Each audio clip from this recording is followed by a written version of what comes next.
Okay, I think, John, whenever you're ready, we are ready to go. Okay, good evening, all. Welcome to the Township of Concord monthly meeting, March the 2nd, 2021. Dominic Pileggi is absent tonight. He's recovering from surgery and resting at home.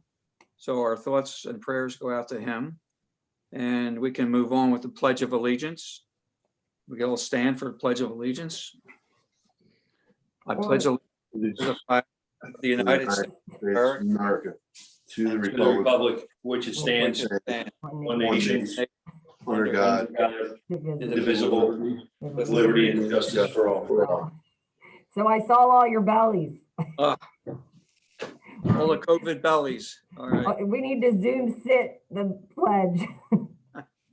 Okay. So we don't need a disclosure of recording devices since we're on Zoom. So now we're looking at the public meeting minutes of February 2nd, 2021, regular meeting. Could I get a motion for approval? So moved. Get a second? Second. Okay, any questions on the motion? All those in favor, please signify by saying aye. Aye. Okay. Next item is the total expenditures of $961,718.37, consisting of a February payroll of $159,978.63, current bills totaling $383,422.38, and sewer bills totaling $418,317.36. Sewer bills are a little bit high. We have the construction for Dolly Construction, which we'll handle later on in the meeting. So if I could get a motion for the expenditures, please. So moved. Get a second? Second. Any questions on the expenditures? Hearing none, all those in favor, please signify by saying aye. Aye. Aye. Aye. Okay. Okay, we're going into recognition, resolution number 20 of 2021, recognition of Penny Scott. I'll turn it over to John Crossan. Thank you very much, Mr. Vice President. This past month, we received the resignation of Penny Scott from our Historical Commission. And tonight we recognize Penny's service to Concord Township for many, many years. And so I will go ahead and read this resolution of the Council of Concord Township recognizing Historic Commission member Penny Scott for her years of service on the Concord Township Historic Commission. Whereas Concord Township Council would like to recognize Ms. Penny Scott for her exemplary service on the Township's Historic Commission, serving as both member and chair in her time on the commission. And whereas Ms. Scott, in addition to the Historic Commission, has served previously on other township committees, including the Planning Commission when she was appointed in 1994, and the Land Planning Commission appointed in 1997. And whereas Ms. Scott has been instrumental in formulating the current historic preservation ordinance that created the Historical Commission, assisted the township with updating its historic resource inventory and mapping, and was acknowledged in 2003 by the Delaware County Heritage Commission with a Historic Preservation Award. Now, therefore, be it resolved that the Council of Concord Township does hereby recognize and applaud the incredible work and dedication of Miss Penny Scott and commends her service to the citizens of Concord Township. Mr. Vice President, I so move this resolution. Okay, so we have a motion. Do I hear a second? I'll second that motion, Mr. Chairman. Thank you. From a matter of discussion before we pass this, I would just like to personally thank Penny for her service. It's been a pleasure to work with her. She is a wealth of knowledge, and with her resignation, you know, she has such a level of institutional knowledge. There are so many residents of Concord Township who know this township inside and out, and there's no one who knows and appreciates the history of Concord better than Penny. And I personally would like to thank her for her service and support of this township. Yeah, I also echo that. When I first got involved with Concord Township, Penny and I were both on the Planning Commission at the same time. So I'm very aware of her accomplishments and what she has done for our township. And sorry to see her leave. So we have a motion and a second. All those in favor, please signify by saying aye. Aye. Aye. Okay. Now we have the monthly activity reports, the Pennsylvania State Police. Amanda, do I understand that Officer Jessica Tobin is present with us tonight?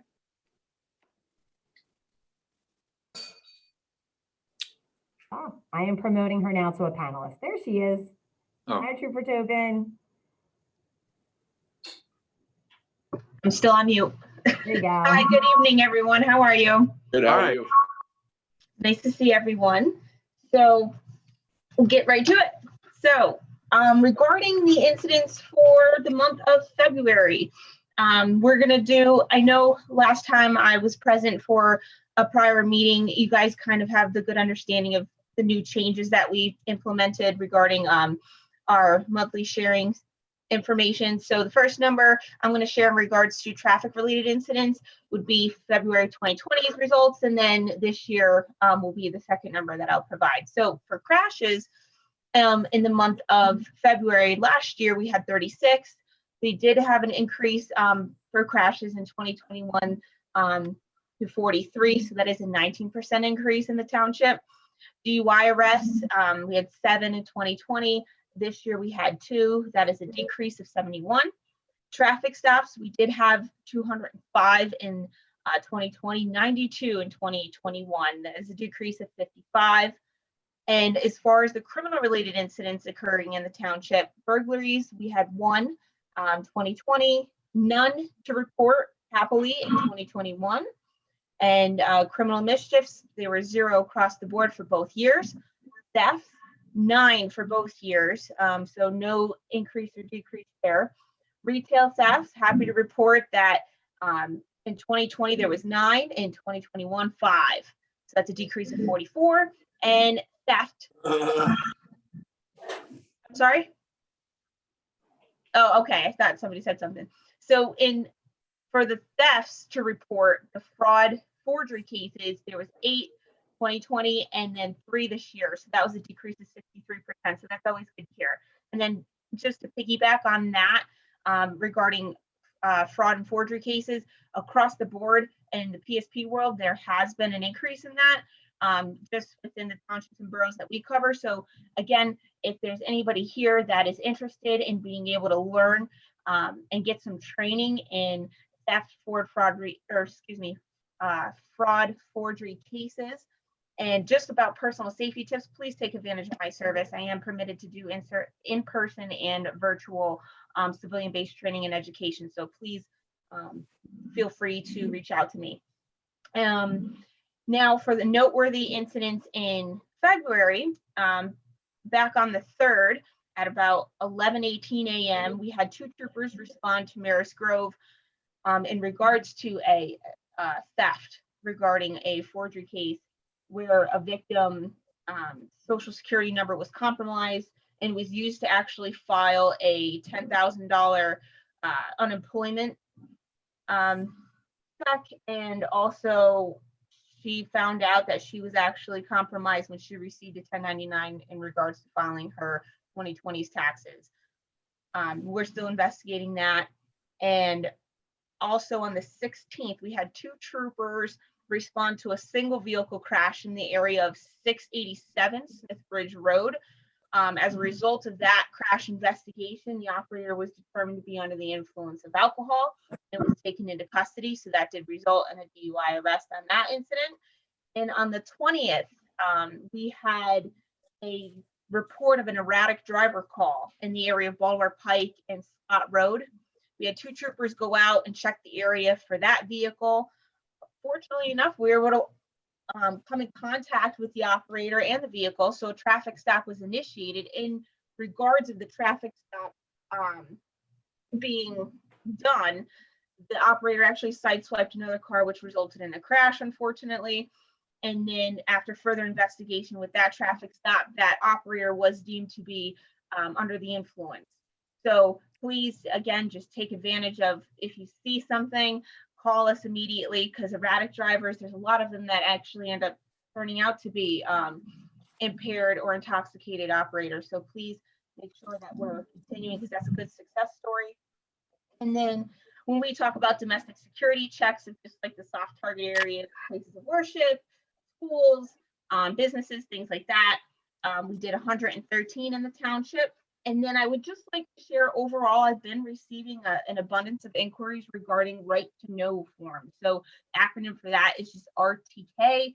And basically what that form is, it gives the public the opportunity to be able to obtain any police information regarding incidents that we handle.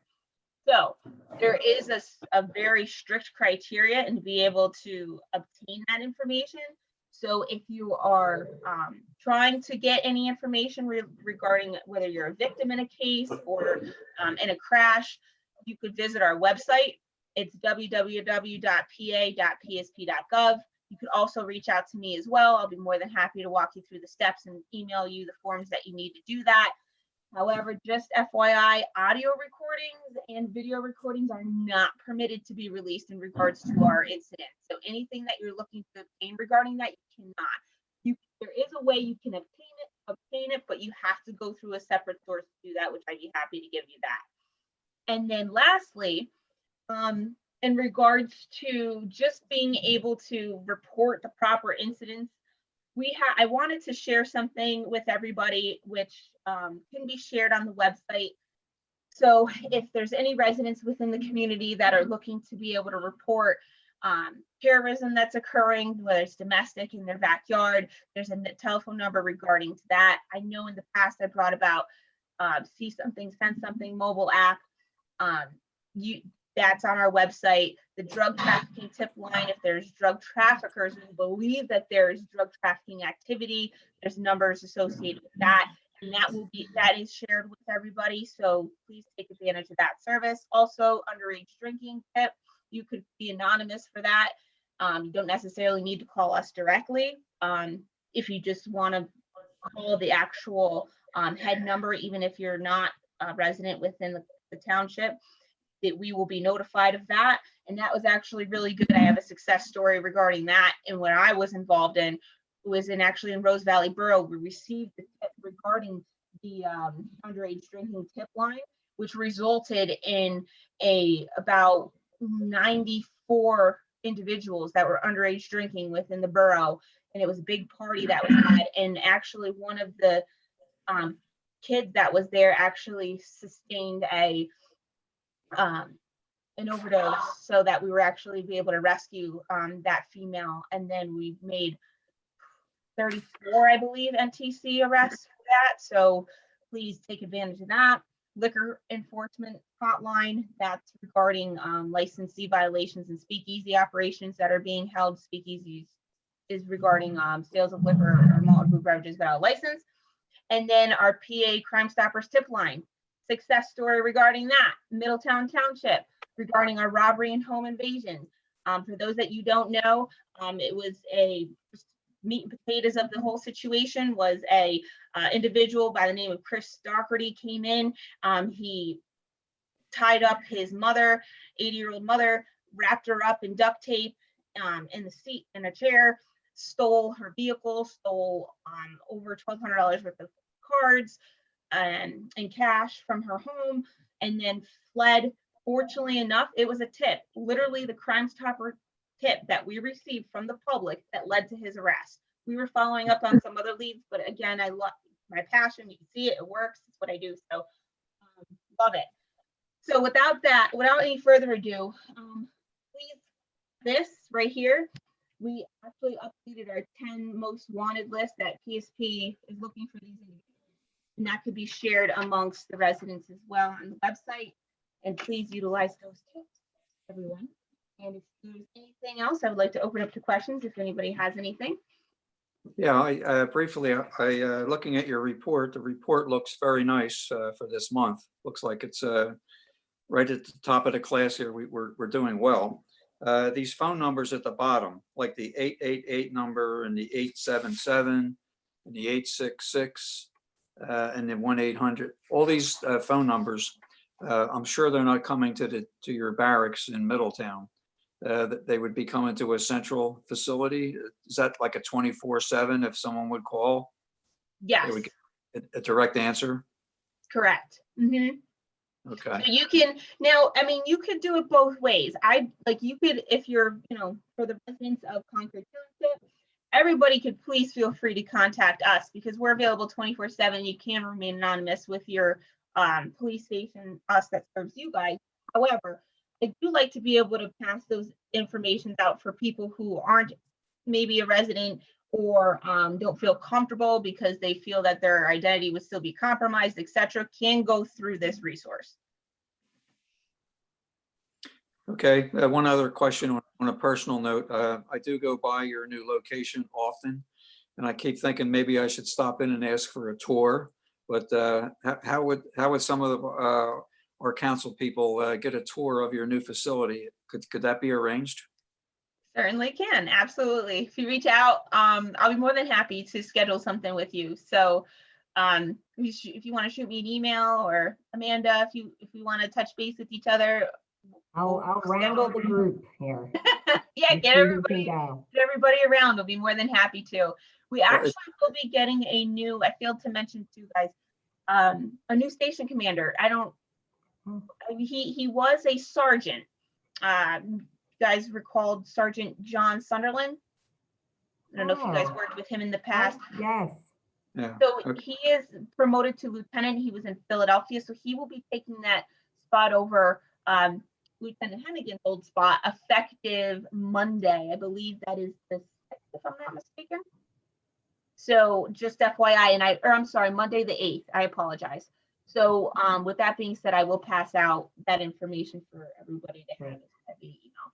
Thank you. Any other council people have questions? Hearing none? I guess we're good to go. Thank you very much, Trooper. It was Thanks, a Trooper Tobin. Thank you. great Always a report. pleasure to see everyone. Thank you. Okay, next on the agenda, we have the Sewer Department. Dana Rankin, you want to give the report? Yes, thank you, Mr. Vice President. So the report for the month of February, both the main plant and Riviera plant continue to meet the discharge requirements within the parameters of the NPDES permits.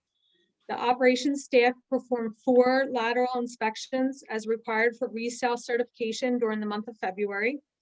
The Smithbridge Estates and the Beaver Valley Matson Road sewer projects were awarded in February, and information will be sent to the residents and posted on the website once the construction schedule has been set. And Penn's Grant 1 and 2 sewer project is moving along and still on schedule for completion in mid-May. Thank you. Okay, thank you. All right, next we have the Code Enforcement Officer, Zoning Officer. We have the report, and that will be part of the minutes. So moving along, we have the Planning Commission. Amanda, do we have anybody from the Planning Commission on board? No. Okay, well, I'll read the report briefly. These are the activities for February. Planning Commission members voted to select Sean Lawler as chairman, Jay Doty as vice chair, and Amy Capelli as secretary. Looks like they had one project in front of them, the Chick-fil-A conditional use application and preliminary/final land development.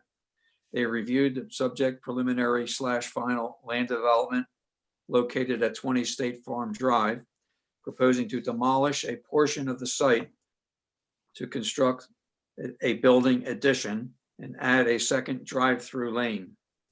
Planning Commission voted unanimously to recommend approval of the conditional use application and final land development plan, contingent upon township consultants' review letters and conditions. And the schedule for the month, they will have an agenda meeting on March the 8th and a public meeting on March the 15th. So that's the report for the Planning Commission. Any questions on that? Okay, moving right along, the solicitor, Mr. Donahoe. Good evening, everyone. Let me start off with Concord Ventures.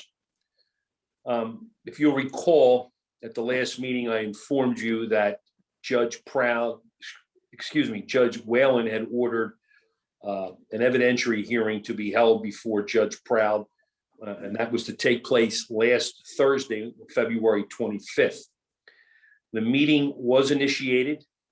It was a public meeting, and at that time, Mr. Kaplan, the attorney for Concord Ventures, in my opinion, made a very specious argument that a hearing was not necessary, despite Judge Whalen's order.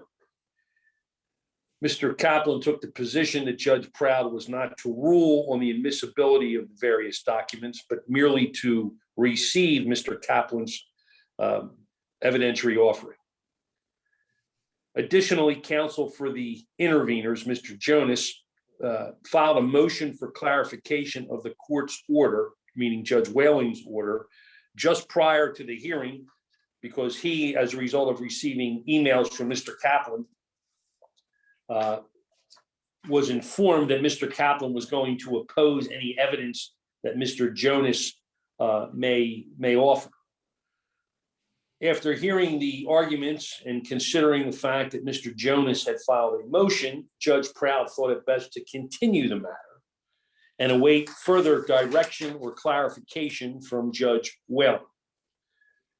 By way of information, I, on behalf of Concord Township, joined in the intervener's motion for clarification, specifically indicating that if necessary, the township would also be offering additional evidence.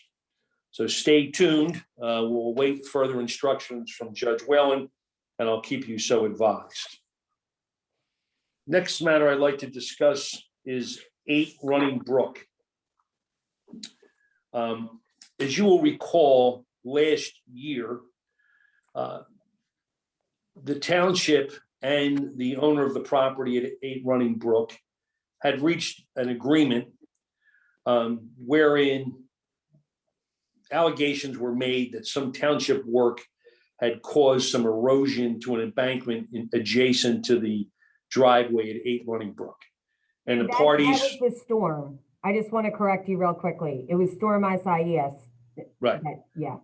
okay, and neither side, in the interest of compromise, council passed a motion to contribute $10,600 towards the cost of the repairs. And we did that by resolution, and there was a release signed, et cetera.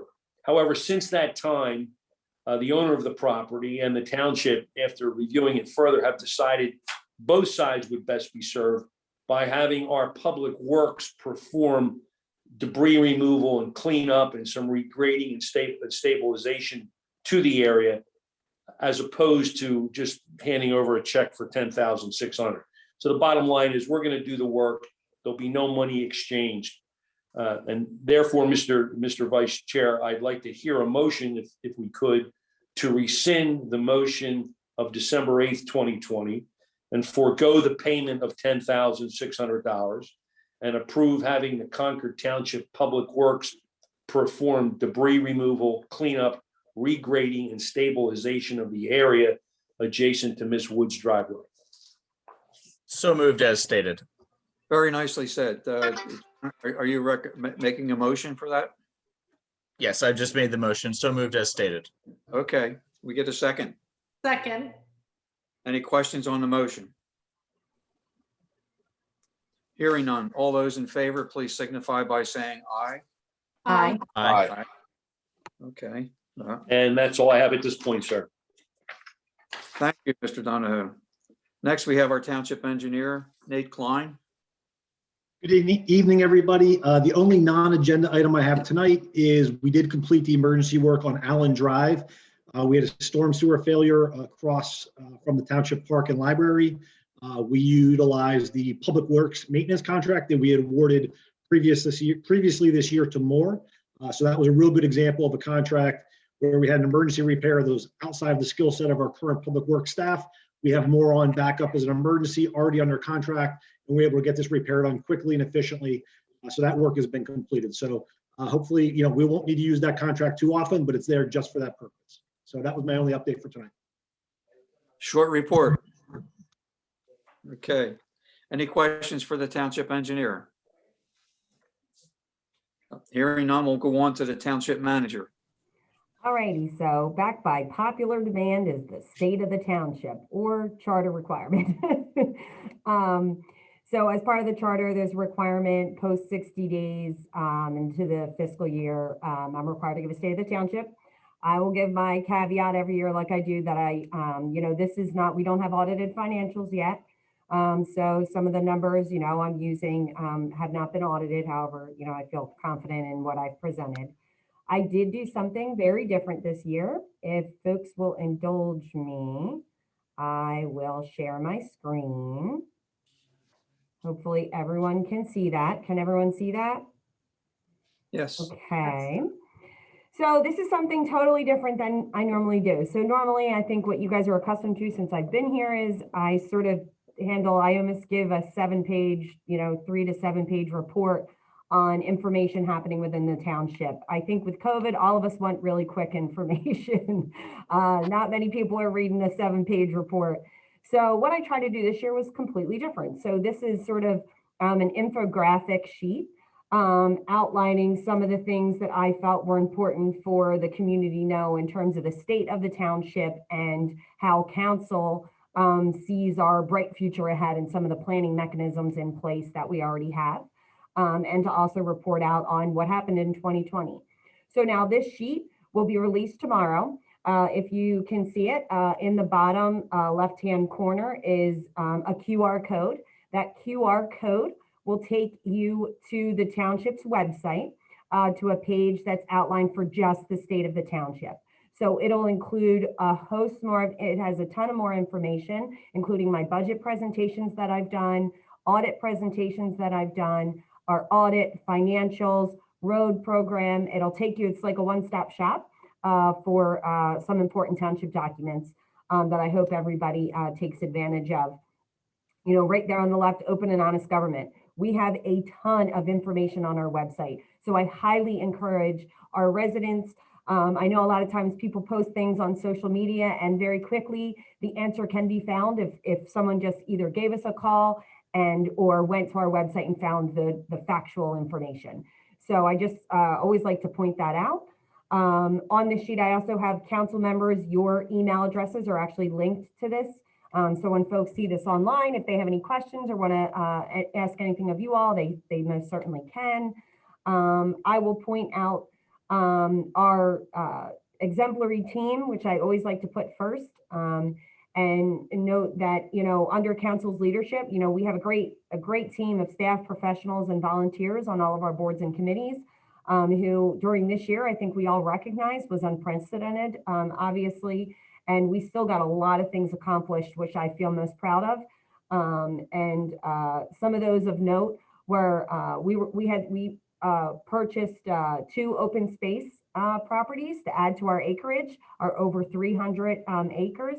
It's continuing to grow. This is also one of council's main priorities at this point in time. And it's very easy for the public to see that those are our priorities. It's in our budget up front. We're budgeting the money, we're preserving the money, we're purchasing the land at this point. So I want to make sure that message is still very clear. And I'll say that I know that message has been fantastic because we have had residents reaching out to us finally, which is the goal of municipalities and preservation, those relationships, and hoping that residents look to us for the ability to really care for their heritage. So we did purchase those properties. We opened the 6 new pickleball courts. Anybody who drives near this building sees it packed to the gill 24/7. We have people who want to shovel and salt the snow out of the way. And unfortunately, that messes with our surface. So we have to close it during those times. But that has been extremely successful and positive for this municipality. So I definitely say way to go, council, on making that happen. That was a big effort. And I'll point out to that, as you look at the fiscal leadership at the bottom, the monies to pay for that were done with the fee and lieu fund, which is developer fees.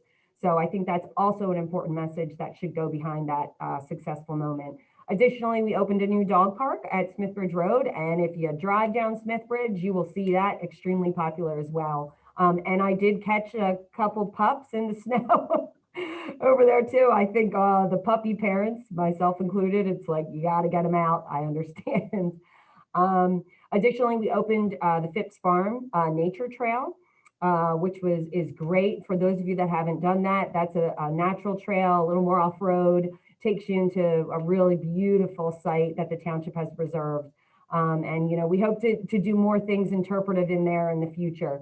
So that's pretty great as well to have opened, especially during the pandemic. I think we all want to be outside. Additionally, we refurbished and opened the new volleyball courts. We had a lot of interest in that from from the school and some adult leagues and people who were really interested in volleyball. And I think that wound up being perfect and great. And we reoriented those courts to affect sunlight and other things. So we had a lot of help from the community on that, and that turned out, I think, fantastic. Additionally, on the sewer side, things under the ground that we don't necessarily always see. But we started in 2020 the Smithbridge Estates project with the developers. We're sort of getting to the point where we're into our second phase of that now. So that's ongoing. Additionally, we had started the Penn's Grant 1 and 2 large sewer project, which I think Dana reported on earlier. That's still plugging along, and we hope to have that one done by May. We also did the planning for Concord Road North. We're in the midst right now of public comment on that, and I hope to get a resolution. We have a resolution before council in the near future. Additionally, we did the planning for the Beaver Valley Road extension last year, and this year we just bid that and got numbers back on the Beaver Valley Road and Matson Road. So we are plugging along. We are using and accomplishing those goals in our capital budget. So I think it's fantastic.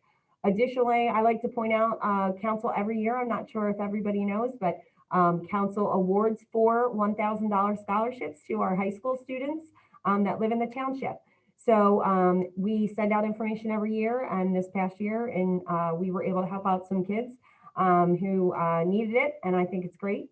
Additionally, we had several grant projects. If you look at the chart on the top right, grants have been a huge proponent. We've been lucky enough, thank you to our township engineers and everyone who helps with that. Nate, you definitely get some props there. When it comes to us getting and securing those dollars, there's a lot of competition in this arena, and we have done very, very well. And that has a lot to do with our planning and how we've done things. So that's really great. We have this past year, and still ongoing actually, our AME Church Preservation Project. That was through CDBG funding that's funneled through the county. We also finalized a pedestrian study that was at the corridor of 202 and 1, and that was a joint grant with Chad's Ford. We also finalized the Garnet Valley Greenway study, which is the trail that runs along the Pico right-of-way area. We also were awarded funding for our Bush Hill Farm Master Plan. So that's really excited. I definitely enjoy the planning projects. So that's great. We also were awarded funding for some more open space acquisition. So we are really off to the races. Council, a lot of the plans are finally coming to fruition, and it's pretty great. I'll point out with the grants, this year we have $2.3 million. And out of that, 74% of that is grant funded, which is huge. And these are larger projects. So it's really rewarding when we get those things done and done, on the backs of that grant money, which is fantastic. So council priorities, and council, feel free to jump into my spiel of the state of the township here. But these were priorities that were talked through during a lot of our processes this past year. And are very apparent in our 2021 budget. Preserving open space, unless you're under a rock, I guess you don't know that we're doing that, but we are, and it's been happening for a very long time. We have over 300 acres in this township that the council has fought hard to work with our residents on securing. Additionally, creating trails and recreational opportunities. We hope this spring, and spring is going to be here before we know it, right? But we hope that soon that we will have several new trails actually opening up. One that'll be on the Hillsborough Preserve, the former Hall property, Christmas Tree Farm parcel, and we hope to have a trail going in there. And we also are mowing in some natural trails at our 3040 Bethel Park site as well. So we hope to have those officially open, hopefully let's say April timeframe with weather in mind. Additionally, we've been installing new sewer infrastructure, which is apparent from our accomplishments and our capital projects. Stormwater mitigation planning and projects, extremely important. We have a lot of storms that are coming in a very fast and furious manner, and we are trying to get proactive in our mitigation planning efforts. And Nate is going to talk about something in old business that's going to move that along, or actually new business. We're going to be talking about that to make sure folks know. And council took some great proactive measures with this last year's budget with giving us some planning opportunities. So additionally, public engagement. We have this vision planning effort. Council just approved the Connect the Dots proposal, and this was something that was discussed last year in planning mode, and now we're getting to fruition. So I know that I believe someone on council might be bringing up some more information on that as we move forward in the meeting. Also, maintaining our high quality infrastructure. A lot of folks think we have, tons of money, and while we do have sound financials when it comes to our capital planning, a lot of that money is committed. So, this will be something that we're going to be talking about in the future, about budgeted transfers and trying to make sure that we can continue to fund these very important projects. Stormwater projects are not cheap. Our roadways and fixes are not cheap. I think most of you heard me right after that storm Isaias in August that we had, that was a very expensive storm to the tune of $250,000. And thank goodness we had those funds in place to be able to respond in the manner that we could for our residents' sake to get that stuff taken care of. And I'll end with historic preservation projects. You heard me talk about AME Church, and we're hoping to finalize that with the CDBG funds. We've also applied for more grant monies there, and we're hoping to do some site improvements and ultimately maybe even have some trailhead moments through that area in the future. So that's great. Grants, leveraging our money, huge priorities for council. They've been very smart with every single dollar. So it's pretty great. And I'll just show the bottom chart outlines, how much we have committed money. So it's sort of, here's our priorities, and council's putting their money where their mouth is. And we have for land preservation over $6 million between our different funds. And additionally, we have committed for trails and recreation over $2.8 million dedicated towards that effort. So with that, I encourage everyone to go hit the QR code, hit our website tomorrow. We will have that available. I'll have this sheet available tomorrow, and I welcome any feedback. My information is available right on the township website. So thank you so much.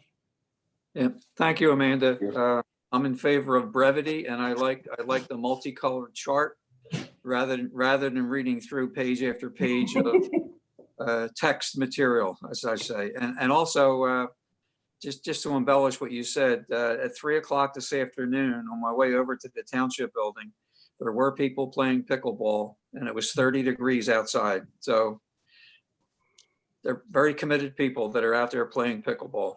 Yep. Thank you.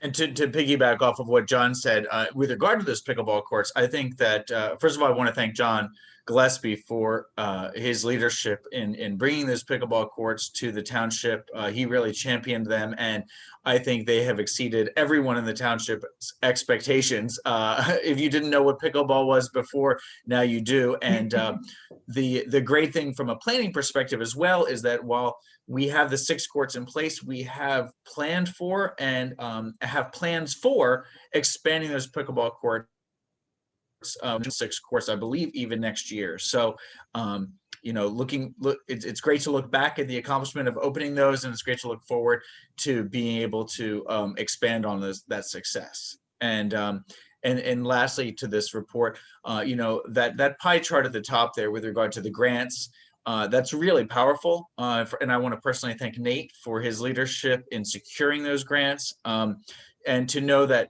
we were able to accomplish almost $1.8 million worth of projects in Concord Township and not hit our taxpayers. That is powerful. because those are projects that are important to us that we would normally have done, and that money would have had to be found in our budget. And now we're able to and we have that money, but we're able to put it towards other additional projects in the future. So very grateful to Nate for his leadership on that. Thank you. Okay, so let's move on. The next item on our agenda is for public comment. So I believe we have two, one from Jean Goebel and one from Nancy Jamali. And I'll turn this over to Amanda. That is correct. So Mr. Goebel is asking regarding the advertising of upcoming council agendas, and was wondering if we don't publish the, some of the documents in advance of the meeting. As we talked about before, some of those are draft documents, and there's some changes that happen, closer to meeting time, and whether or not we would be able to post them. And he was asking if perhaps maybe we could expand some of those items on the agenda to make it easier for folks to understand what their meaning is. And sort of gave an example of the temporary outdoor dining permits expire. We have the expiration date, and he asked if we could potentially rethink how we do some of those in the agenda to make it easier for residents to understand exactly what the item is. So with that comment, if council indulge me, I'll look into see how brevity is always an agenda, but I'll see if there's not ways that I can make it clearer so that folks have a good idea of what's coming up before them, if it makes sense, and council approves. Perfect, more to follow. Yep. And then I believe with Mr. Goebbels also asked a question about the Concord Township Code. Yes, that's the second question that he has here. So do you want me to, he's asking questions about our ordinances, when certain things were established, what things, if some things can be shared. He's referencing a Schedule A and Schedule B file that has to do with Section 1-6. And he's also asking if those can be, what's the first date of our Code of Ordinances? So Hugh, I'll defer to you on this one. Sure. So the question concerning when was the Code of Concord Township established? The Concord Township Code is comprised of a number of different chapters. And one of the chapters that Mr. Goebbels is referring to is the zoning code. And the zoning code was adopted on December the 7th of 1982 by ordinance number 132.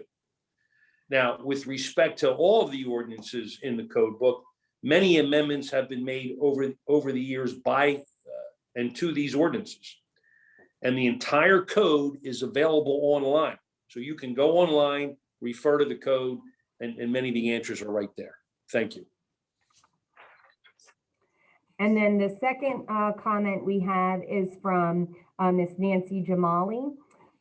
She lives at 415 Smithbridge Road and has some questions regarding her residency and the number of apartments in there.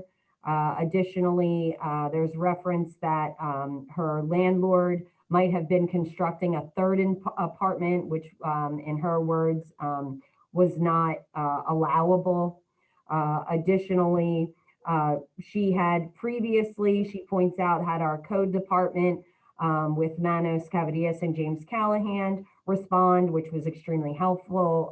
She's had some noise concerns because of the construction work that was done, as the landlord has noted that he is drying or blocking the basement and not using that for a additional unit for residents.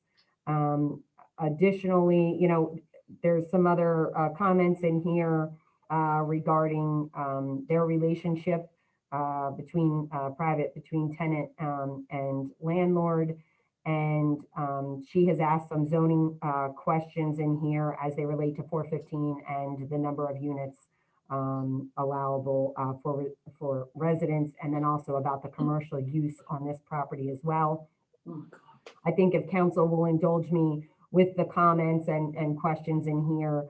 And I think Ms. Jamali also mentions that she'd like to assemble a Concord Township Tenants Association herself in the future to help folks, as she puts, not being taken advantage of. So what I would highly suggest is if you allow me to get this back over to our codes department and look in this and just check out and see, you know, what's happening, and then report back out to council as to their findings in terms of what Ms. Jamali has in here, if that's good with Great suggestion. Very good. Yeah, Okay. more to follow. Good. Okay, so let's move along for old business. First item is Schoolhouse Lane and Baltimore Pike update. So Nate, would you give us an update on that? Sure thing, guys. First of all, yeah, Amanda, great report, and thanks for all the positive feedback, everybody. Those are the projects it's fun to do as an engineer, whether it's the pickleball or the trail. So those are the ones that it's easy to get up and go to work and do those kind of projects. And I will be the first one to admit, when John Gillespie approached me in 2019 about a pickleball court, I had no idea what he was talking about. So I am also floored by how popular they have been. And I've been talking to my peers. I think we're actually going to do something in our kind of Pannoni external newsletter about it, just because it's been so successful and just came out so well. So kudos to John for pushing that project along. So Amanda, if I can, I'll share my screen briefly. And I want to touch base on Schoolhouse Lane first. Can you guys see my screen there? Yes. Got it? Good. So I shared a memo with Amanda yesterday, and what I've attempted to do here, it's a little bit lengthy, but what I've done is I've taken all the feedback we've gotten at the previous public meetings, the feedback from council and the feedback from residents. And what I've attempted to do is summarize all these various options, look at possible project costs and what it would take for PennDOT to get PennDOT approval on various things if required. I've also tried to kind of talk about the scenarios, pros and cons, and some of the cut through traffic. So I do apologize, I don't like sending memos that are 5 pages long, but frankly, there's a lot of different opportunities here for increasing safety and enhancing traffic flow in this area. So I don't think tonight's task is really to make any decisions. I just wanted to alert everybody that this is still in progress, make sure the public knows this is not falling off the radar by any stretch. And if I zoom into our memo here, I think this really briefly summarizes the various items that we're really looking at right now. And again, not an insignificant cost on some of those items as well. So I think more to come on what the action items are going to be from the township. We'll have to have a further discussion. I'll be talking with Amanda on the best way to facilitate that discussion and how to move on from here. So that's the short update on kind of the global, Schoolhouse, Baltimore Pike traffic scenario issues, as well as some regional improvements. And again, for anybody that's listening for the first time that might be new, this is all in regards to some ongoing complaints at the intersection of Schoolhouse and Baltimore Pike, generally regarding the turning movements out of Schoolhouse on a northbound Baltimore Pike and the challenges that turning movement presents. So that's how we've got to this point here. Again, no decisions have been made. We're not moving forward with any of these action items just yet. This is just a possible list of items, and more to come on this. Second, regarding Schoolhouse and Baltimore Pike, we did receive today a plan from PennDOT. I don't expect everybody to understand what this plan is and what it means, but what this plan shows us is that PennDOT is going to install striping and signage improvements at this intersection. What that will include is some advanced warning signage on Baltimore Pike to alert vehicles of the intersection ahead and turning traffic, as well as cleaning up some of the striping and some vegetation clearing. If I zoom in here at the intersection, you can see some additional dashed line striping and all the various signage and striping improvements at this intersection. I don't have a time schedule from that on PennDOT, but at this point, we have taken a look at the plan. We have no objections to this plan. This does not change any turning movements. This does not change any geometry of the intersection. This just enhances what's there currently. So this is a no-brainer as far as I'm concerned. I do believe PennDOT is going to implement these at their cost. I don't have a schedule, but I am going to give them the green light for any discussions tonight that we'd like them to move forward with this. And as I have some information on schedule, I'll keep everybody updated. So that's my brief Schoolhouse Baltimore Pike update. Are there any questions on that? Yes.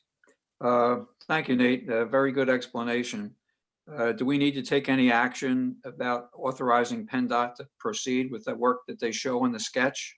No, I don't believe so, Mr. Gillespie. I mean, that is something that we can verbally relay back to PennDOT that we have no objections with, and they're going to proceed at their own time and cost. So I don't believe we need any action from the board, council on this. And your report is labeled draft, so that's not for, shall we say, it's a draft. It's not a final report. So it's subject to revision and change. Also, I would like to see this as an item every month because of the severity of this intersection and what's happened there. And we need to discuss the progress every month at our monthly meeting. And personally, I like your recommendations, but I'm just putting on the record again, as I probably will every month, that I would like to see a traffic signal. I know the priority is, or probability from PennDOT is low, but I think we need to put pressure on the people in Harrisburg to make this happen. And I'll leave it at that. Fair enough, understood. And, you know, again, that's why we're including that as one of these options. And yes, this is a draft. I've left it as a draft only because we did not get that PennDOT information in advance of this letter. I wanted to make sure I absorbed that information to see what they were saying, as well as get some kind of final feedback tonight. Amanda did confirm since our last public meeting, we have not gotten any additional feedback from any residents. So, you know, we can work towards finalizing this, and then, you know, maybe as early as next month's meeting, you know, look to council to make some final decisions or some, at least some initial recommendations. As everybody reads the memo, you know, as we finalize this, just keep in mind, you know, each one of these kind of, we can do multiple, some, all, it's a host of different options. So we can have some more conversations about this again, either next month or sometime in the interim. Thank you. Nate, with regard, go Nate, ahead, Colleen. I have a, Go ahead, John, finish up and then. Sorry, I was just going to say that, you know, there's a number of these projects, obviously a variety of costs from fairly negligible to very substantial, a range of probabilities.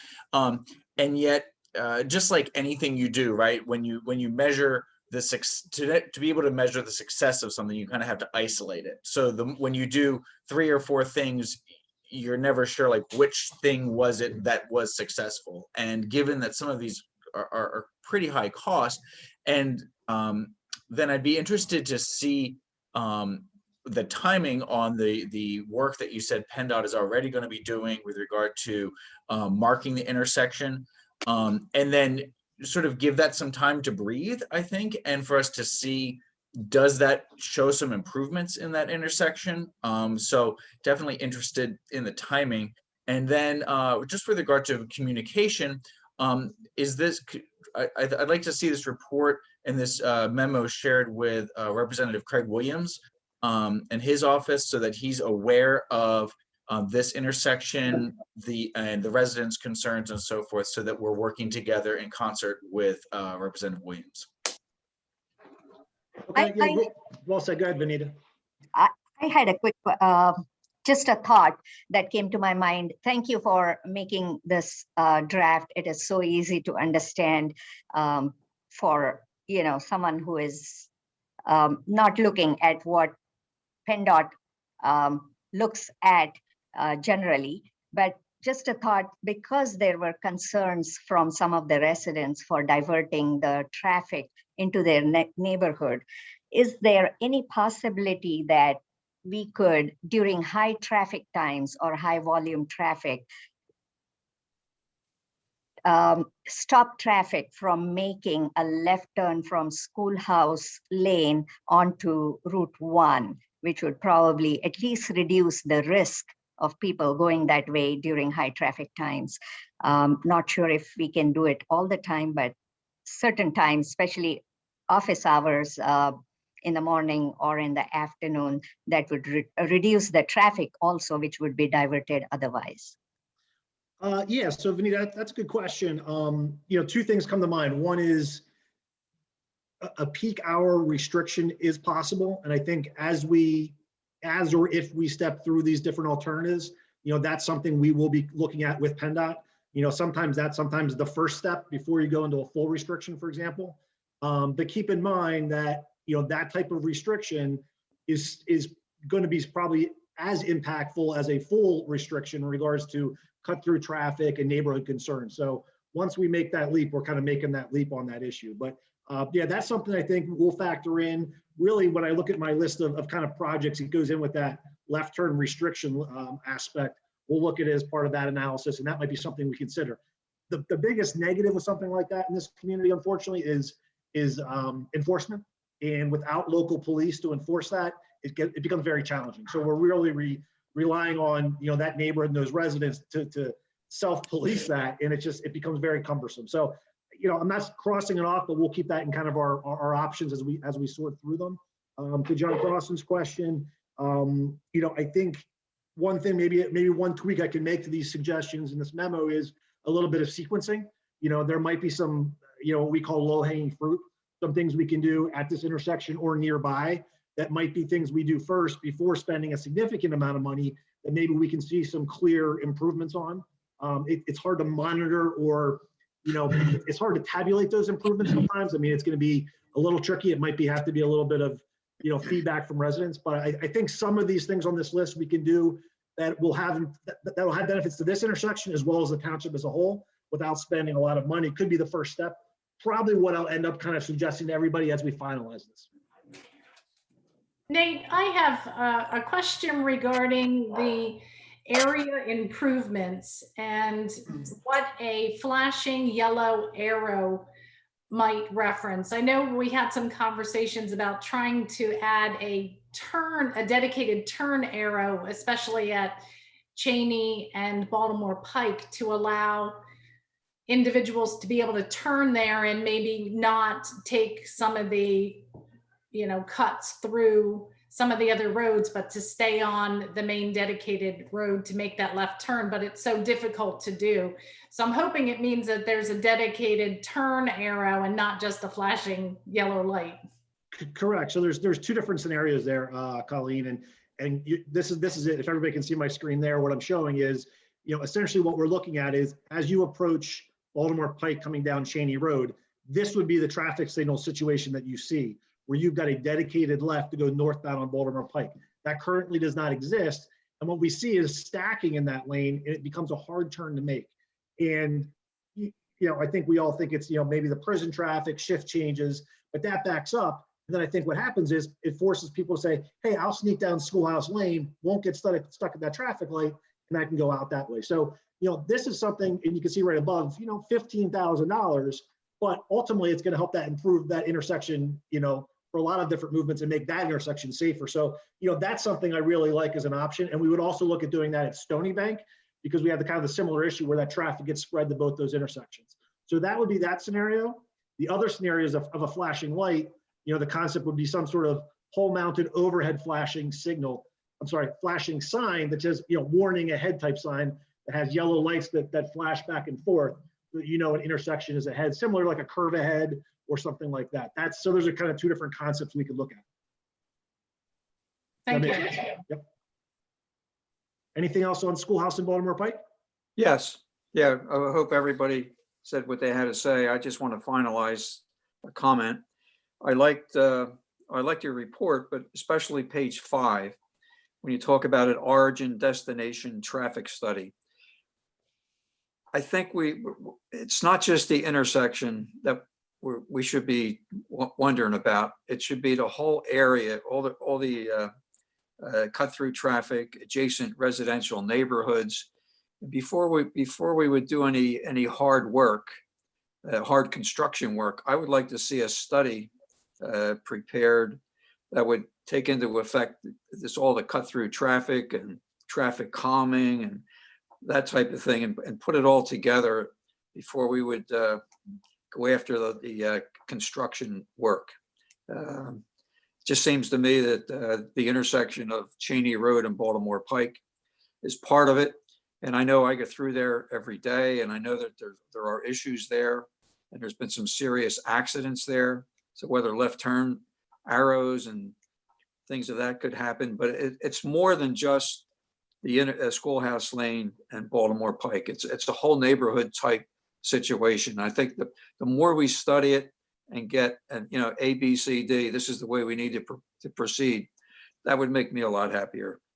Okay, that's good feedback, John. Yeah, I think what I'm going to do is, again, I'm going to take that input from PennDOT, take the input from this call, take this memo, finalize it, and maybe try to frame this as, hey, here's what we can do now that's, again, low-hanging fruit or lower cost. Keep an eye on it, monitor it, study it, and then maybe in the future, hey, there's some other things we could do in the future. And look, guys, that's how we address a lot of safety improvements in the township. And as an engineer, that's what we do too. First, it's kind of what's obvious, what can we do first, then do we need to do something that's more significant. So John, as a fellow engineer, is thinking the same way, it sounds like. Thank you, Nate. Yep. Okay, so next up then is on these items would be a Cheney Road update. So Yeah, I'm gonna- I was going to ask Amanda to talk about that, about setting up some meetings with state representatives and whatever. So Amanda, you want to embellish that, Amanda? Sure. So, and Nate's going to jump in here as the engineer and us recently meeting. So, Cheney Road, is state-owned roadway. So we get some questions and complaints, comments regarding Cheney Road often. The township, we have given PennDOT our comments, complaints, and questions regarding things that have been done.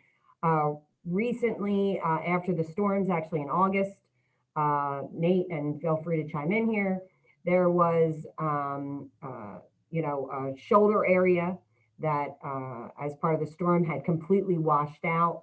The stone all wound up pretty much on Mill Race area. We actually had our contractors remove it. Yep, there you go. That was storm night. So PennDOT had come out. We met with them. John Gillespie, I believe you were at one of those original meetings. We work with their maintenance crew for the district, and they came out and addressed the shoulder just to stabilize sort of the roadway, which was a part one. There were questions from residents over there who were like, what is this? What was this fix? It's not really a fix. PennDOT is, it's a first phase, which we come to find out in a recent meeting that we had last week. And we had, some firm conversations with PennDOT on, some of the concerns that we have and how we all move forward. I know council has lots of concerns. The residents over there, we actually met with a resident over there as we were out, who was grateful that we were out again, plugging away with PennDOT. Before Nate jumps in with the engineers speak, I just want to make sure people understand, we are trying to set up meetings. Weather actually held this past meeting off, I think 3 times. The maintenance crew, we do have generally a great relationship with, but it is difficult for them. They have a large district, not a lot of folks. And that's why we work with Representative Williams' office and some of these others to try to help get some things accomplished. So with that, Nate, if you just want to sort of talk about the phasing and what we had a recent conversation of, that'd be great. Yeah, no, I think Amanda summarized it real well. So the picture on my screen right now is looking northbound on Cheney, heading towards Baltimore Pike. The street up here on the right is Mill Race Place. So this is the shoulder of the road. And what has happened with this shoulder over time is it was originally a grass shoulder. It was backfilled with stone because it was eroding, and PennDOT kept filling it with stone, and over time it's just filled in with silt. It just completely disappeared as a shoulder to that road. And what happened during that storm event was we got a bunch of washouts. All that stone left the surface of left the side of the road, all over the road, and caused some problems. So again, working with PennDOT, Mr. Gillespie and everybody, meetings, what are we going to do? PennDOT was going to fix it. They went out, and in our impression was they kind of put a Band-Aid on it. And in their defense, they said, Nate, if I may, for the benefit of the council, this is an excellent picture you have here, but that stone is actually coming from the shoulder on the opposite side of the roadway. Yep. Being washed all the way across both lanes of traffic onto Mill Race. Is that correct? That's actually very correct. So this is all the stone washing left or right on my screen over on the Mill Race is what's happening there. And typically this road's going to have a crown. There's going to be a little bit of a high point in the middle on the double yellow road. That's disappeared over the years. And then this shoulder has just completely filled in. That should be a swale or a valley on the side of the road that collects that stormwater. You have a picture of the shoulder, Nate? Picture of, that's the shoulder right there, filled in. The eroded shoulder, a couple feet You deep. can't see it. Yeah, I mean, you can start seeing it there, John, but yeah, I don't know if I have a better one than that. I'll keep looking while I'm talking. But all that stone washed across the road. So PennDOT went back and put a Band-Aid. Their concern was the road had eroded. There were several feet of erosion off the side of the road. Their concern is a car coming off the road, flipping over, some sort of accident like that. Our concern is also stormwater management and the runoff maintenance. So we met with them finally last week. Again, they postponed it twice because of winter maintenance and storm events. They came out and said, hey, that was a temporary fix just to get things stabilized and under control. You're going to come back out. We're going to reestablish this swale, get this drainage back to its natural drainage channel, which is all the way down on Newland Gristmill's property. We're going to contact the gristmill. We're going to let them know. I provided them the contact information. So more to come on that, but we think a resolution is pending that will, solve some issues. We're never going to get everybody happy on this issue, but we're hopeful we can get this at least resolved in the very near future. And as that updates us, we'll be updating you guys. Okay, so the action item is for Amanda to set up a meeting with our state representative so we can tell our story and make sure that we're being heard. Sounds good. You got it, Amanda? I'm on it. Oh, you're on it. Okay, good. All right, next item. Recreation Open Space Plan Update, Public Survey. Amanda, you want to handle that one? Sure, I can lead in. Nate will take the lead though on it as Pinoni's working with us on the update. So as the public knows, we have been working on an open space plan, recreation and open space plan update. And we are to the point now where we are getting to the public moments of that committee work. And with that, Nate, I'll let you elaborate and discuss the survey that is about to be released that we hope lots of residents tune into. Yep, that's exactly right. So this is another grant project, again, being paid mostly by the state. This is what's called a DCNR C2P2 grant. And as John likes me to explain, that is the Department of Conservation and Natural Resources Community Preservation and Partnership Grant, I believe is all the letters there. So we've been working on this for about half a year now. We have a steering committee of residents, elected officials. And, I'd like to think we're in the home stretch. We'd like to wrap this up here by the summer. And really one of the last aspects is doing this public outreach. And again, I assume everybody can see my screen. This is essentially good. Can you see my screen? Now, Oh, sorry. Nate, you got to switch out that picture. Looking at stuff. We're still looking at stone. Is that better? Now, do you want to stop share and reshare? Yeah, that's what I'm gonna do. Sorry, I got on two separate screens there. Thought you could all see that. Thank you.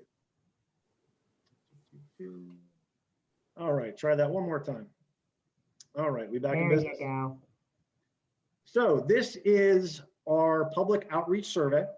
We will be making this live in the next few days. I'm gonna be working with Amanda and her team to get this on the township website and to get this out on social media. We want as much feedback as possible. We set this up very similar to our earlier study from, I believe in the fall, regarding 202 and 1 and some of the pedestrian improvements. We got a lot of good feedback on that survey. So we've set it up very similar. You'll be able to click through. There's all kinds of different features here. You'll be able to rank things. You'll be able to answer questions.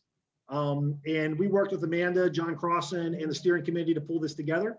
We think this will help us kind of take this recreation and open space study, start bringing it to a head a little bit to help prioritize kind of goals and objectives so that we can kind of bring this to a draft report to our steering committee here in the next month or two. So I'll be working with Amanda. I don't want to promise this will be out tomorrow, but our goal is to get this out on the street this week. And we will do social media, email, website. There'll be a link and a button. It's all very easy, works on your phone. As soon as we get this out, I want everybody sending this out to everybody. We want to get as much feedback as we can. There is no bad feedback. It's all good. And we'll see what we get from it, guys. I'm excited to see what kind of input we get. All right, thank you, Nate. Yep. Moving along for new business, number 1, appointment to Planning Commission. We're not ready for that this month. Any interested resident could contact our township manager if they're interested in the Planning Commission position. So Amanda, maybe you could put something out on the webpage about that. Number 2, the appointment to Historical Commission. We've interviewed people for Township Council, and the ones that were not selected were asked if they were interested in other positions. And we do have one that I would like to recommend. Gene Kelly of Riviera, one of our senior communities. We did interview him last month, and I'm putting that out for someone to make a motion for Gene Kelly to be appointed to the Historical Commission. So moved. Okay, can we get a second? Second. Any discussion? Hearing none. All those in favor signify by saying aye. Aye. Aye. Okay. Next item is MS4 annual update. Again, Amanda. Sure, am I muted? No, okay. Again, Nate, feel free to join in. Pannoni's environmental side assists our township with our MS4 planning. For those of you that don't know, MS4, Municipal Separate Storm Sewer System, is what that stands for. We have a permit that became effective March 16th, 2018, that expires on March 15th, 2023.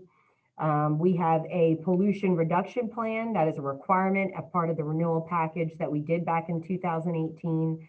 And within that, it has a strategy to reduce sediment in the township streams by 10% through implementation of stormwater best management practices. Again, Brandywine Creek and Chester Creek watersheds is within our township. As part of that permit, we have 6 minimum control measures that are required to be met each year. And we do this in various ways throughout the year, whether it's public education and outreach. I know we put a lot of things on our newsletter. We have stuff on our website. Under the residents section, you'll see stormwater. It has information on what contractors and businesses, when you have things done at your home, to also the things that you can do yourself to take care and help us meet these goals.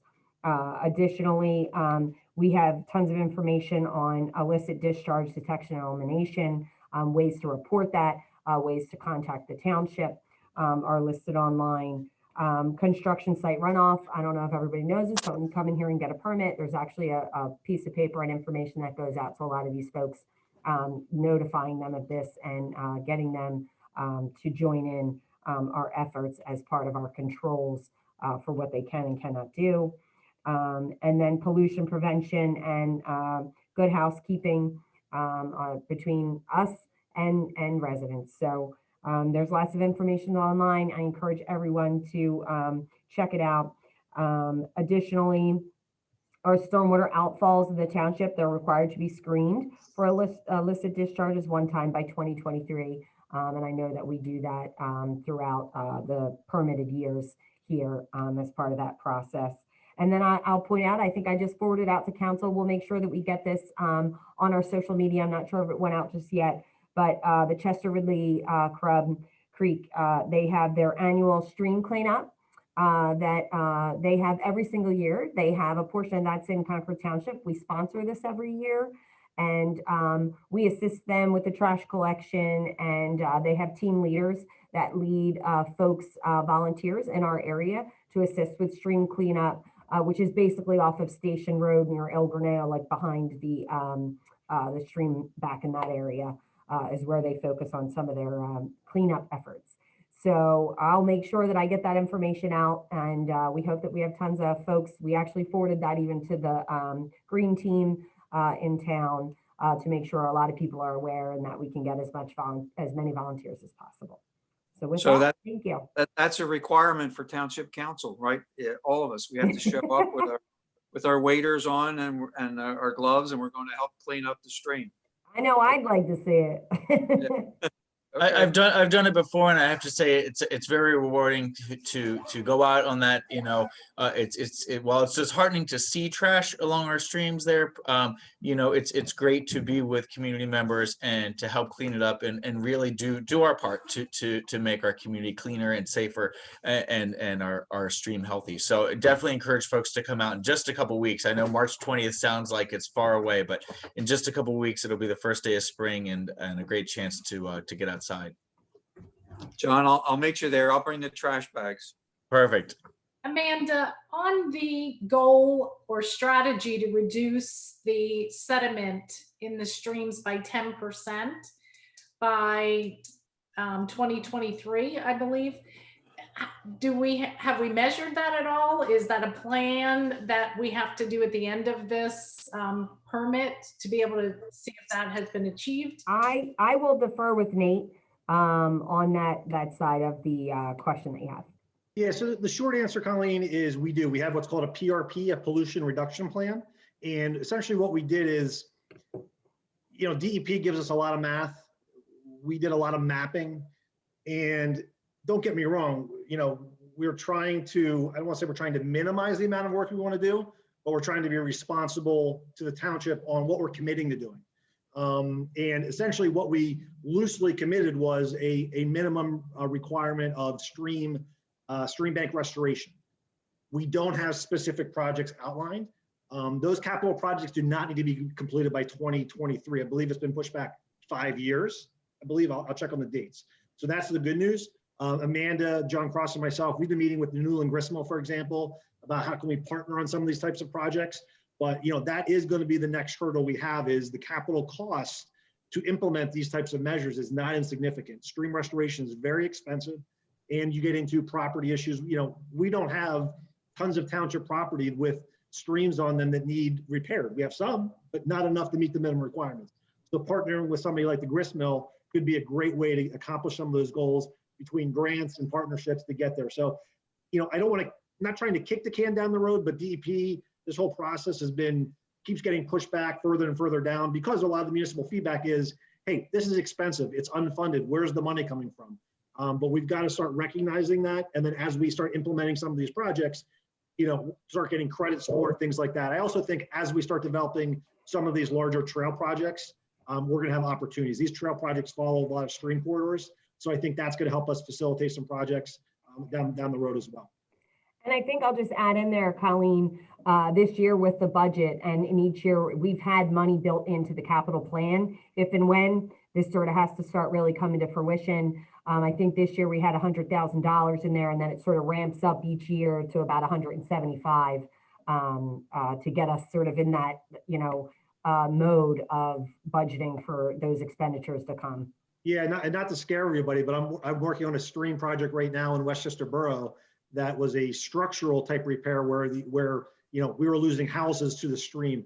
It's a $650,000 project, and we're barely restoring much stream at all in this project. It gets very expensive in some of these situations. Because think about it, access, construction, getting down to these streams is very challenging. Okay, so let's move on. Item number 4, stormwater mitigation project, township culvert GIS cataloging. Seems like it's the Nate show tonight. Nate and Amanda. All right. I guess I'll go, Amanda. So yeah, good segue, I guess, talking about Chester Creek. Let me share my screen real quick. I won't spend too much time on this. But again, after the storms back in August, if everybody can see, I've got the GIS for the township open currently. And you can see essentially all the blue lines. Those are all the streams in the township. And you'll see on top of those, I've got a bunch of green and I don't know, we'll call those pink dots.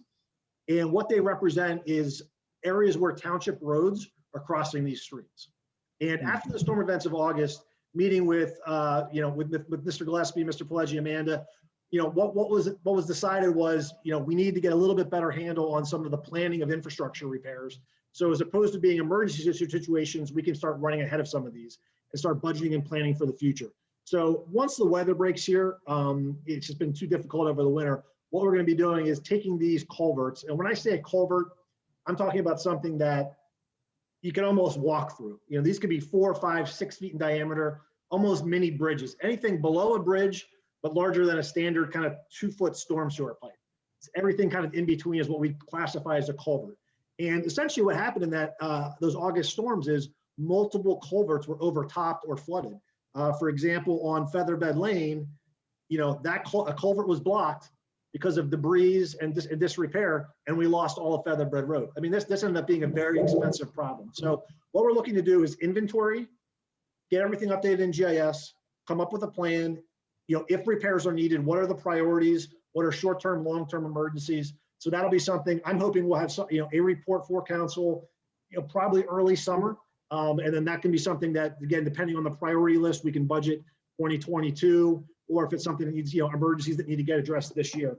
we've got some new infrastructure, but we've got a lot of old infrastructure. And I think we just want to get a better handle on some of this older infrastructure. So that's what that project is. Probably not going to have any updates for you for a little while. You will see either public works staff or Pannoni employees in their vest out inspecting these things over the next couple of months. We're going to take some time to get these all done right, and then we'll have a summary and report for you, hopefully early summer, to go from there. Cool. All right, let's move right along. Item number 5, authorization to advertise bids for storm sewer infrastructure improvement projects. Nate, if I recall, these are the 5 projects in your February 26th memo regarding projects that are ready to go out for bid. Is that correct? Correct. Yeah, these are all projects, John, that were either did not get addressed immediately following the storm events. We did not classify as necessarily emergency type work, and also work that did not fall into kind of maintenance work. So we thought we'd package these together as kind of a large storm sewer project to get the best bang for our buck money wise. And we've got most of this ready to go. Once we get the green light tonight, we'll finalize the remaining documents. I estimate we will have this out the bid probably in the month of April for award, maybe at the May meeting right now is what I'm looking at. I'd like to get this done in the summer. Okay, so I need a motion to advertise for bids for storm sewer infrastructure project. So moved. Okay, thank you, Tom. We have a second? Second. Okay, any questions on the motion? Hearing none. All those in favor, please signify by saying aye. Aye. Aye. Okay. All right, Nate, you ready to go? All right, number 6, resolution number 21 of 2021, ground lease agreement with Berkeyheiser. John Crossan, do you want to handle that? Yes, thanks, Mr. Gillespie. So we rent out a field that is a horse pasture over at Bush Hill Farm, which is the township-owned open space at the intersection of Garnet Mine and Bethel Roads. And so this is a lease renewal with David and Leslie Berkeyheiser, who reside on Bethel Road and lease this 9.5 acre fenced pasture for the purposes of horses. And this is a renewal of that lease for $2,400 for the use and occupancy of the property for a 12-month period, not including the Richardson barn. And a copy of the lease is included in the resolution, and I so move this. Very good. Can we get a second on that? Second. Okay, any questions on the motion? Hearing none. All those in favor, please signify by saying aye. Aye. Aye. Okay, motion carries.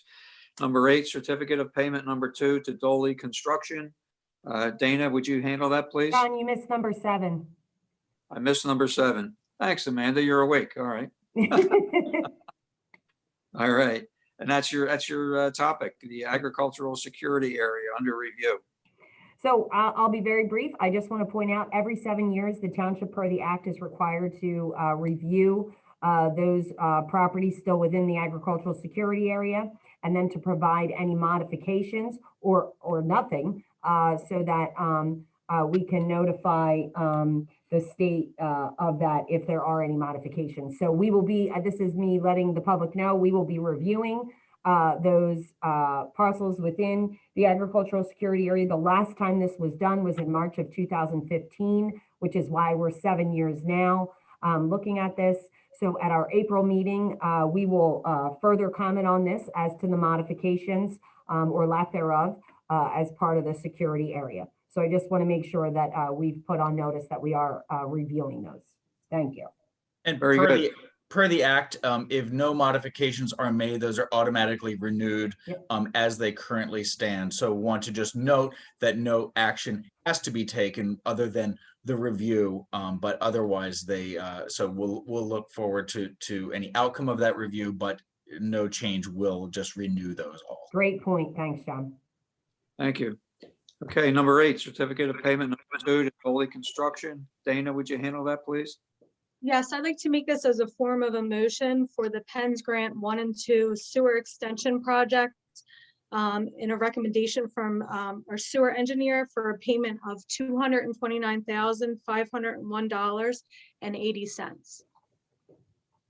Okay, can we get a second to that motion? Second. Any questions on the motion? Hearing none. All those in favor, please signify by saying aye. Aye. Okay, motion carries. Certificate of payment number 3, KMC. I believe, let's see. Tom, you want to handle that? Yeah, I'd like to make a motion that we pay the $707,863. Okay, this is for payment number 3 on That's the correct. township landscaping contract. Very good. All right, we get a second? Second.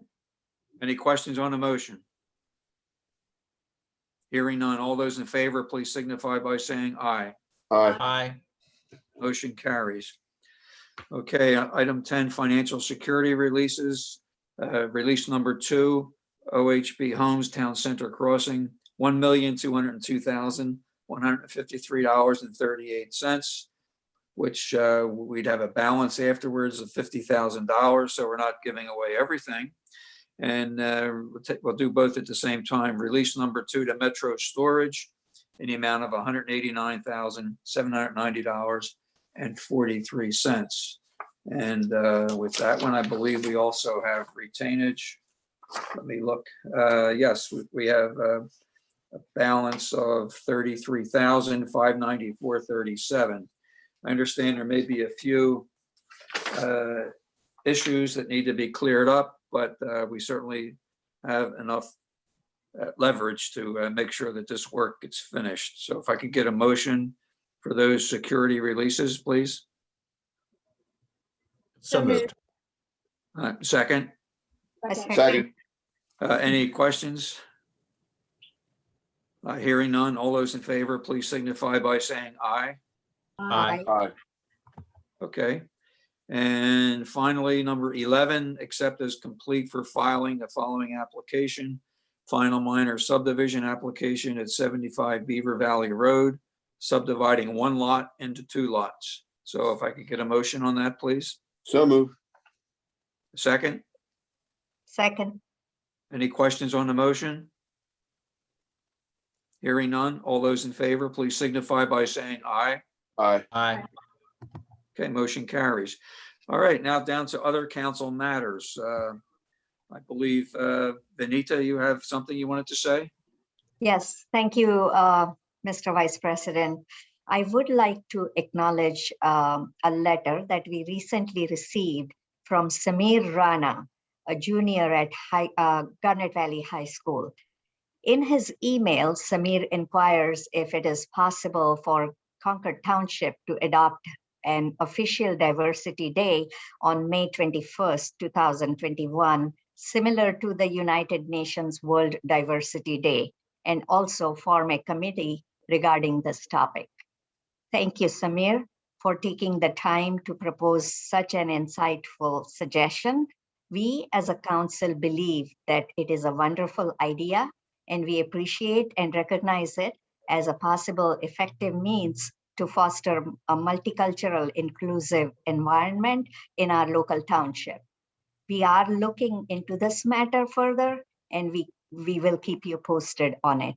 Thank you again, and kudos to you for such a great suggestion. Thank you. Good report. So more to follow, correct? Yes. Okay, very good. Also, we have a report on Connect the Dots. Yep, Don, I'll take that. It's Dana.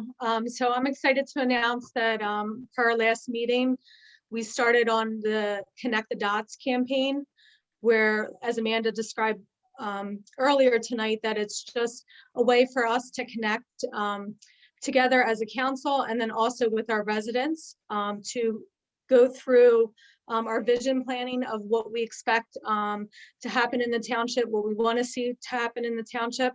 And we're also looking to partner up with our residents to see what they want to see within the township. So we will have public events, and we'll be asking for feedback from our residents so that we can incorporate that into our planning. So we will keep this on the agenda on a monthly basis and provide various updates. Thank you. Very good. Okay, more to follow. Can we have something on potholes? This is the season for potholes. Yes, John, thank you. Wayne?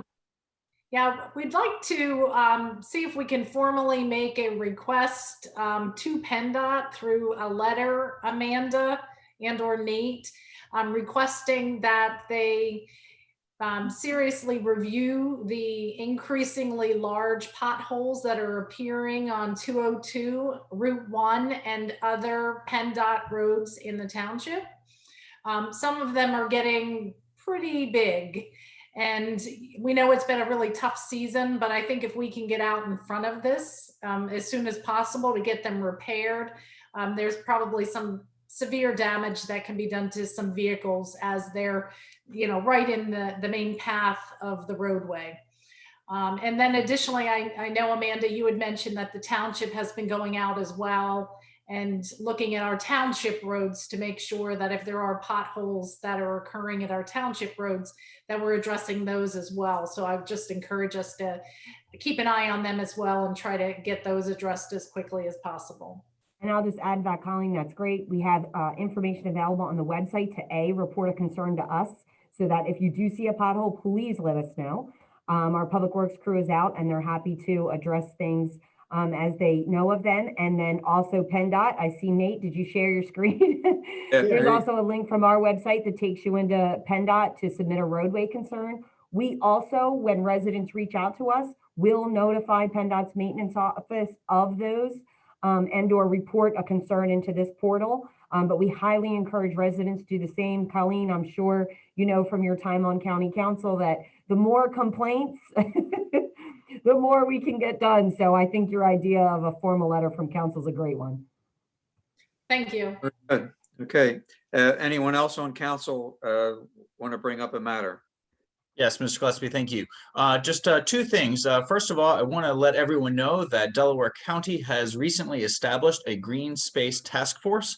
And this is a new task force which is charged with overseeing implementation of the county green space and open space plan, as well as helping the planning department oversee the grant funding for open space that the county recently established, and really be an opportunity at the county level to coordinate open space work. And so that task force was just recently established, and I am proud to let everyone know that out of over 50 applicants, I was selected to serve on that task force, and will proudly represent Concord Township and the wonderful work we're doing here, as well as Western Delaware County, where we have great opportunities for open space, but not just open space acquisition, but this also covers recreation, our parks, trails, etc.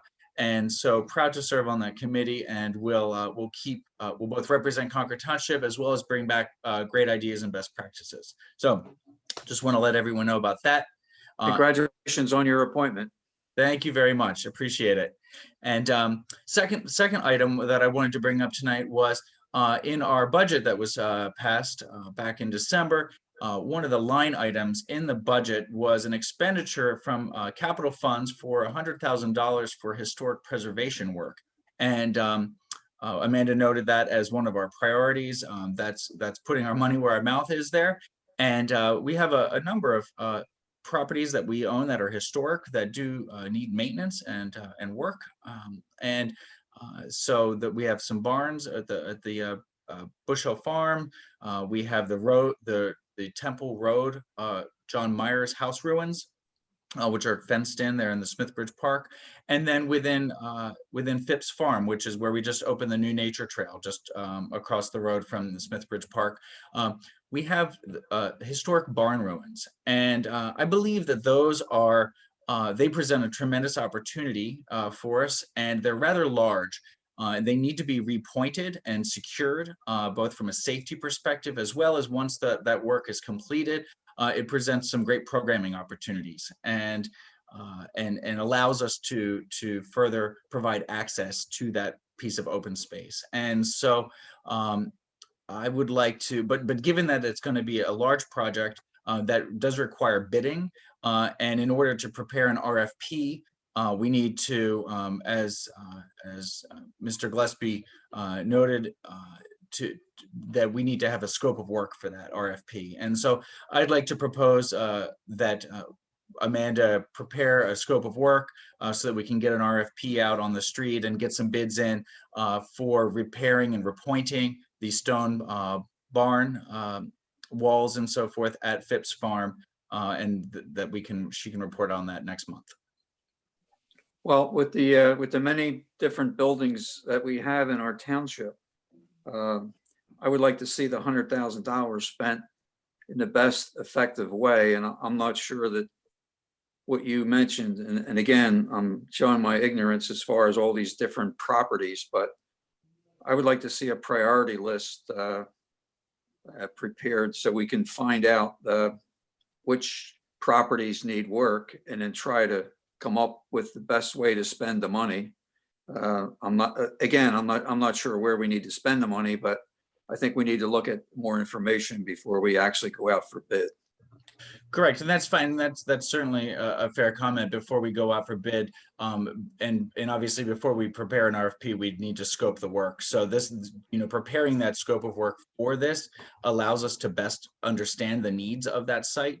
I will say that I have, as having the council member having oversight of our open space and historic committee work, I have the best insight into those projects, and the barns at Bush Hill Farm can be included as part of our master plan for that site, which is underway. So before we go down that road, I think that those are in queue with that project. And with this being large, the masonry work involved in the stones, they're sort of like potholes. When we have winters like we do, that stonework can really deteriorate, and a large site like that can get even more expensive. So it is my recommendation, based off of my involvement with all of the various projects, that we do start the scoping work on that site. Okay, well, we do have a lot of new members on our board, and we have to act in unison as a team. And I don't know that our new members are aware of the different buildings and the condition of them. So I really think we need to take a step back. Can we table this till we get some more information before we vote on this? Yeah, there's nothing to vote on. It's more just a matter of preparing a scope. Again, the more we have a scope of the work, the more we can have a discussion around those priorities. So certainly worth, as part of this, I would propose that Amanda maybe prepare scope for all of our different sites. That's probably the best thing to do, right? Mm-hmm. So that we have a list of our various historic sites and the scope of work that could be done to each of those, and then we can decide what to put the RFP out for.